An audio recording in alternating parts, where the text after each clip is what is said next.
Welcome back, I'm Nini FC, this is Blue Lions TV. Breaking news, massive breaking news. Yes, you guys, I'm sure a lot of you have heard this already, but we're free to sign players again in the next window because our ban has been reduced in half. So much crazy news to speak about, you guys. I'll be speaking about the latest verdict surrounding the Kaz appeal. I'll be speaking about our interest in Wilfried Zaha. And to end things, I'll be speaking about the latest reports surrounding us and young Jadon Sancho. But you guys, before I get into anything, if you do like today's video, and how can you not, smash that like button. I'm going to be very ambitious today. Help me get over 2,500 likes if you like today's video. Without wasting any more time, let's get straight into things, starting with the first big massive news story for today. Of course, that's the verdict on our Kaz appeal, which came earlier today. You guys, we're back. We're back in the market. It's great to see. Of course, so many implications from this verdict today, but let's start with things. Let's break down what actually happened and how we've been able to get our appeal verdicts accepted. Now, the great thing is, you guys, our ban has been reduced by half. This makes sense because, of course, we've already served a one window ban in the last summer window. Obviously, it's quick math. When you half everything, that means that our remaining window does get cancelled, and it means that we're free to sign players again. But that's not the only thing. Now, our fine was 600 francs. That's also been reduced by half to 300,000. Not as if that was really affecting us anyway, but I have to say it was a very smart decision by the club. I mean, their strategy and planning when it's come to, this appeal process has been so genius. Of course, it made a lot more sense to be patient. It made sense to maybe sacrifice one window, knowing that a lot of loan players were returning back to the squad. A lot of academy grads were going to become part of the first team as well. So basically last summer was basically like our own internal transfer window in that sense. And of course, obviously, it does make you think, if we did send in this appeal right at the start of the initial verdict in the summer, would we have got this now? Who knows? There's a possibility that we could have jeopardized our appeal process by, sending in a lot of frivolous appeals that weren't really going to get us anywhere. Now, to continue on, I'll focus on the important extract from the document released by Kaz. As you guys can see, Kaz found that we didn't violate Article 19.1, which is in relation to the international transfer of minors, and 19.3, which is in relation to the first registration of minors. But they did say that we did violate for a significantly smaller number of players, about 1/3 of the violations found by FIFA. Now, originally FIFA fined us for 69 violations. It's now been reduced to 23. Make of that what you will, but my favourite part from this extract is, in addition, the violations of other RSTP rules were found to be less serious than those attributed to Chelsea FC by FIFA. Accordingly, the sole arbitrator reduced the sanction to one single transfer ban, which we've already served during the 2019 summer registration period, and half the monetary sanction. Anyway, you guys, we move on to the second story for today, and that's in regards to the latest breaking reports surrounding Wilfried Zaha potentially being our first signing for the next summer window. Now, this story has been brought to you guys exclusively by The Independent, and they're reporting that Marina has held talks with Wilfried Zaha's agent, who goes by Federico Pastorello. For you keen observers, immediately you're thinking of Pastorello, Lukaku's agent, and of course that season we signed Morata, we held intensive talks between Lukaku and his agent, so Pastorello is very familiar working with this club. Now, The Independent report that we've held long-term interest in Wilfried Zaha, and to be honest, you guys, that should come at no surprise to any one of you. It's not the first time we've been speaking about Zaha being linked with this club. It does seem like Zaha is doing everything in his power to make sure he's playing for a bigger club, playing European football. He left his previous agency, Unique Sports Management, because he wasn't able to leave Crystal Palace last summer after being priced out for how many goddamn years. It's ridiculous. And then some people stick it on players wanting to leave clubs to progress their careers. I mean, what is wrong with doing that? How many times do clubs snake players by overpricing them time and time again? Riyad Mahrez actually spoke about his time recently about being frustrated with staying at Leicester City for 2 more seasons than he had to because he kept getting priced out from deals away. It's not fair in my opinion. It's looking like Zaha is most likely definitely leaving Crystal Palace at the end of this season. Good for him.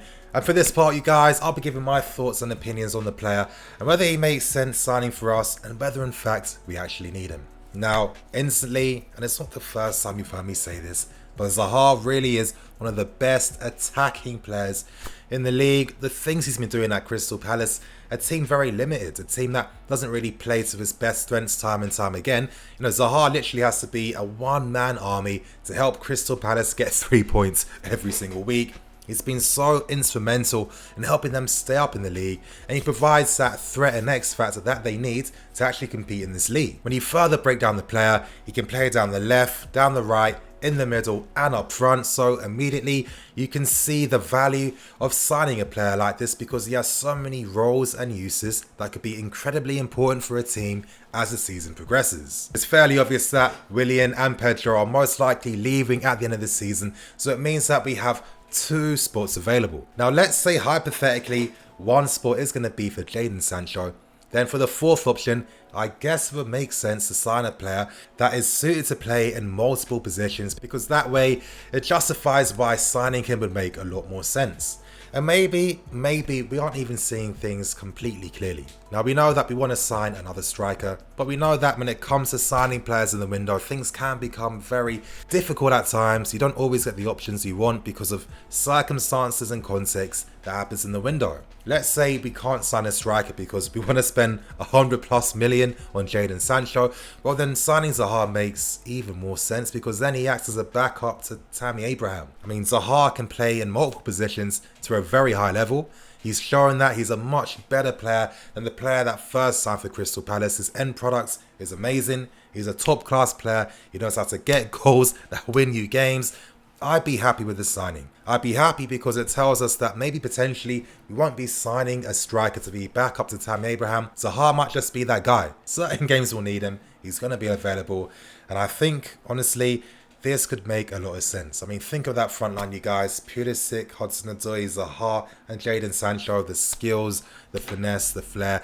We definitely have one of the most incredibly devastating attacks in Europe. If we're able to sign these types of players, hopefully that's going to be the case. Zaha does want to leave, and with him being in London already, and of course with us previously doing business with Crystal Palace for Gary Cahill or Michy Batshuayi, for example, I feel confident that if it came down to signing the player, we'd be able to do it. But you guys know my thoughts and opinions. I want to read yours. In the comment section below, you let me know whether you think Zaha is worth signing. If so, tell me why.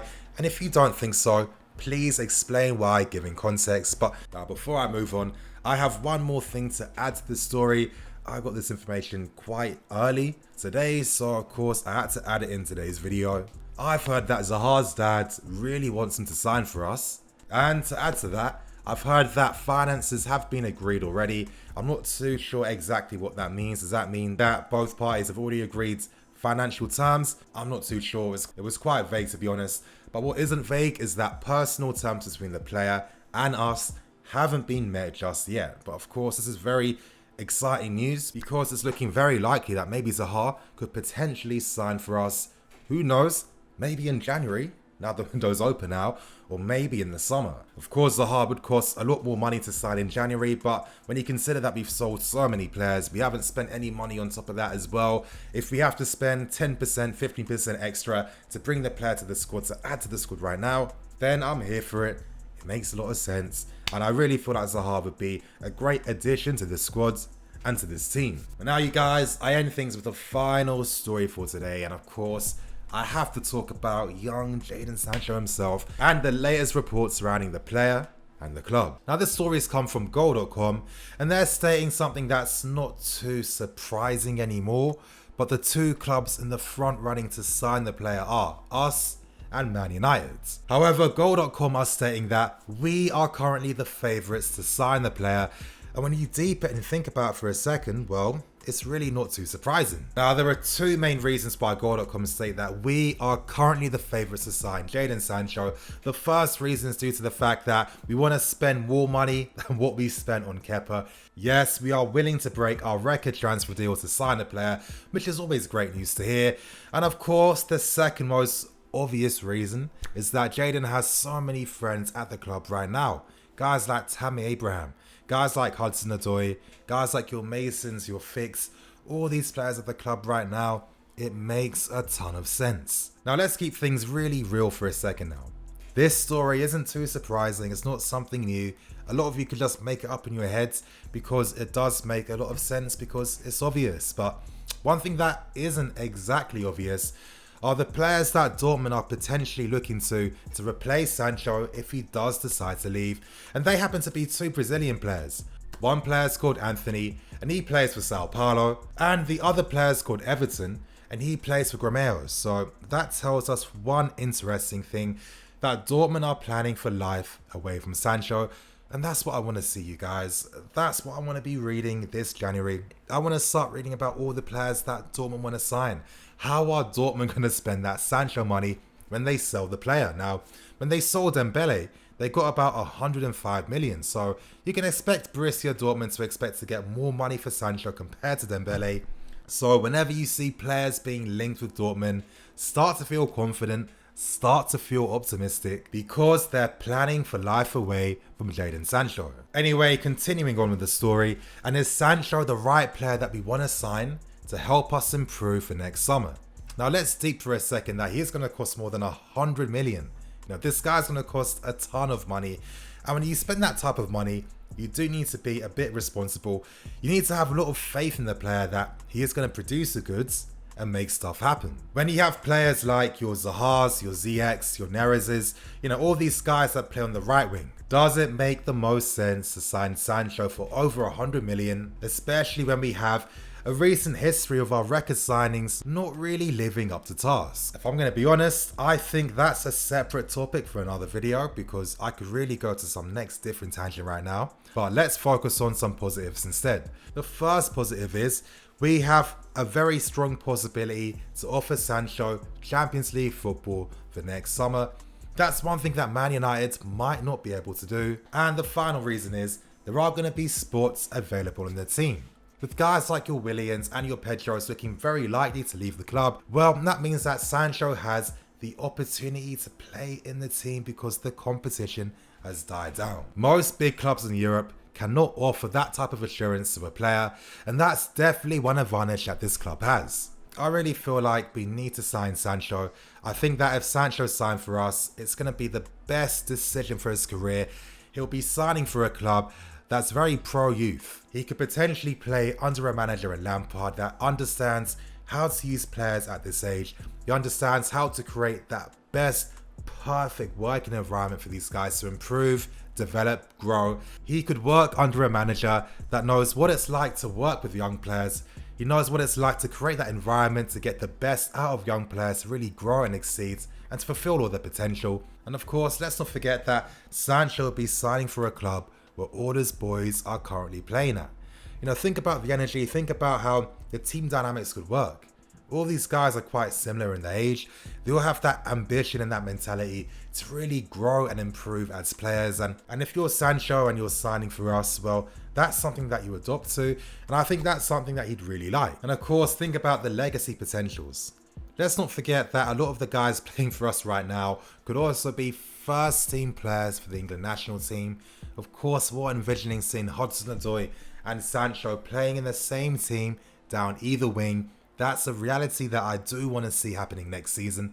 I've always liked Sancho, I've always liked Hudson-Odoi. I want to see this happen, I want to see this work. Think of the marketability factors, think of what we could do if we had both players. We need to make this happen, you guys. I want to see Sancho come. And in the comment section below, how do you feel about Jadon Sancho? Do you think he's the right player for us? Make sure you comment below, state your opinions why, and please go into detail. But I'm going to end today's video. Please like, comment, and subscribe. As I said, help me get over 1,500 likes. I'm EFC. This is Blue Lions TV. See you guys in a bit.